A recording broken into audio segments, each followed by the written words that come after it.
يا مساء الفل. اتكلمنا في الحلقة اللي فاتت عن الناس اللي بتدخل في حياتنا تعمل لنا البوم لاف أو قنبلة الحب وبتسيبنا وتمشي، ويا ريت اللي ما شافهاش يرجع يشوفها على التيك توك فيسبوك يوتيوب براحتك. النهارده بقى هنتكلم لما هو كده كده حاجات اظهر حاجات اختفي. انا بتوجع ليه؟ انت بتتوجع لان انت تكون اتعلقت بامل اتبنى بسرعه واتهد بسرعه جدا، فيدوب في الوقت اللي لسه هتصدق فيه خياله والقصه بتاعته بيسيب لك الفيلم ويمشي. الوجع التاني انك حتى مش هتعرف تسمع عمرو دياب لما قال له الوداع، وده لان الشخص بيختفي فجاه من غير اي تفسير ولا مبررات، وده بيوقعك في دايره من لوم لنفسك مش بتخلص. هو انا ما اتحبتش؟ هو انا عملت حاجه غلط؟ يعني كل ده كان كده؟ هو انا كنت وحش معاه؟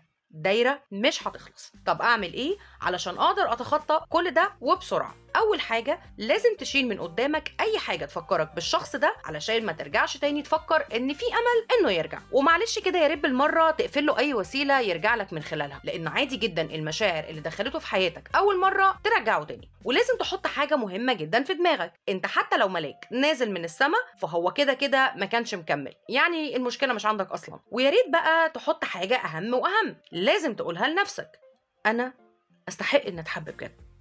وهتقولها كده علشان عقلك يبتدي يترجم كل الاحداث اللي حصلت ويشوفها ان هي كانت مجرد خيال مش حقيقه. واهم حاجه بقى يا ريت ان احنا ما ندخلش اي علاقات تانية، لاننا كده ببساطه بنتحول لنفس الاشخاص اللي احنا اصلا عايزين نتعافى منهم، لان انت دلوقتي مش مؤهل تماما ان انت تكون في علاقه حب حقيقي. فيا ريت تستنى لما تتخطى وتتعافى بالكامل، وساعتها كلنا هنقول لك مبروك. واهم حاجه بقى اي ضيف بيدخل في حياتنا سواء بيعمل لنا حاجات ايجابيه او حاجات سلبيه او شويه كركبه كده، فهو بيفضل ضيف في بيتنا. فيا ريت نركز ان ازاي البيت ده يفضل حلو وشكله جميل ونسيبنا من الضيف. اشوفكم في حلقه جديده. بيني وبينك فريده النجار، سلام.